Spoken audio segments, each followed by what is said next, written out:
Welcome everyone. So it's our day 5. So we're going to King Changang.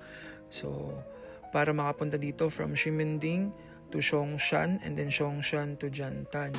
And then paglabas mo is makikita mo yung bolang yun. Then katapat lang nun is yung bus stop na S15. So doon tayo sasakay. For the bus fare, it's ano lang siya guys, 15 NTD or around 28 to 30 pesos. So luckily nakasakay tayo sa front seat sa bus kasi wala masyadong nakasakay nung time na yan, nung sa pila namin. Kaya yun, katabi natin yung driver. And nakakuha tayo ng magandang scenery. So let's go guys. Overall pala guys, just to give you a preview, aabutin tayo ng almost more than an hour from Ximending to King Changang. So kasama na yung MRT doon and then yung bus. So yun. And ang maganda pala dito kasi sa S15 is rekta na siya sa King Changang bababa. So yung pinakadulong bus stop doon kayo bababa kasi marami pa siyang dadaanan before sa King Changang.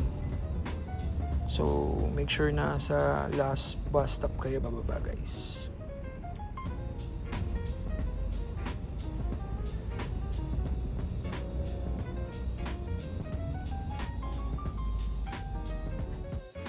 So yun na guys, after more than an hour, nandito na tayo ngayon sa King Changang.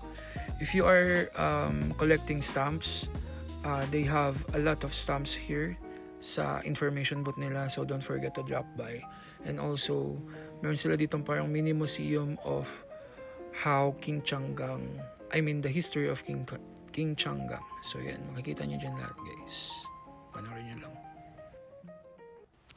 Just to give you a preview pala guys, ang King Changang is para rin siyang, hindi siya parang, one of the hike spots dito sa Taiwan.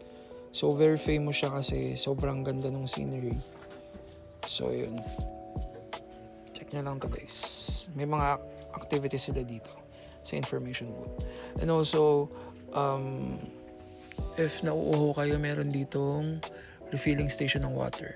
So, for free lang siya. Yun yung kinaganda dito sa Taiwan kasi almost lahat ng pupuntahan mo is may refilling station.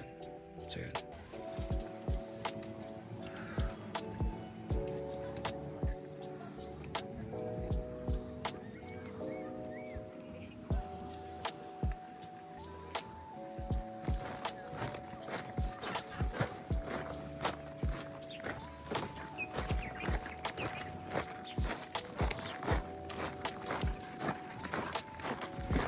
Singit ko lang din pala, dito pala shoot yung Four of Spades dun sa kanta na lang Aura.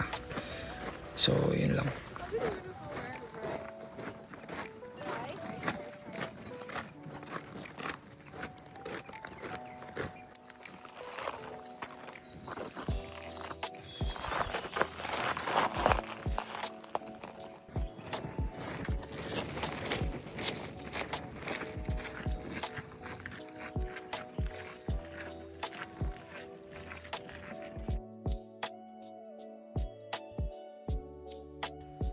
Dagdag ko lang pala, kung wala kayong dalang tripod, pwede naman kayo makapag-picture doon kahit kailang mag-isa.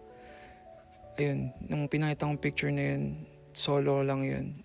Nilagay ko lang dun sa parang fence nila yung phone ko. And then, nag-timer na lang ako para makapag-capture. And now guys, we are here in Tam Sui. So, ito yung pinakadulong station sa north part ng kanilang MTR or MRT.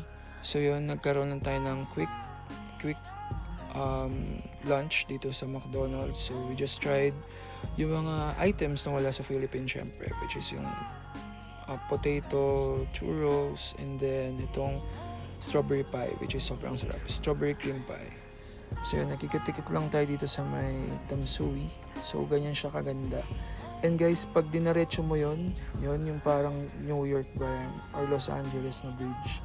May mga spots din dyan guys. Marami pang famous spots dyan, which is, alam ko na dyan yung parang Little Indonesia nila.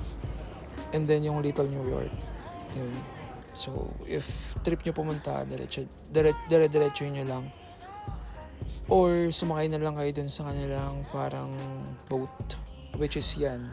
Ayan yun. May bayad yan. Malamang. So yun guys. Yun lang. If may mga questions kayo regarding sa mga nagastos or anything, just comment down below. Don't forget to like, subscribe guys. Eto guys, nung pauwi tayo, bumalik tayo sa Ximending. And then nagkaroon tayo ng parang walk. Lakad-lakad lang, and then may mga iba't ibang 7-Eleven team store. And then nag-drop by lang kami sa Carrefour to get some snacks and also for our dinner. So kumuha lang kami ng mga biscuits and tinapay.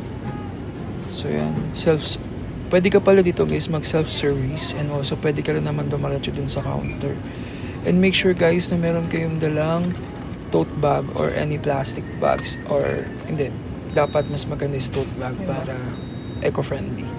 So yun, kasi may fee yung plastic bags nila. So yun guys, ito yung binili nating dinner, which is yung katabilan ng hotel natin. And sobrang sarap nito guys. Para lang siyang noodles guys na merong mga iba't ibang topping. And then, yun. Solid to guys.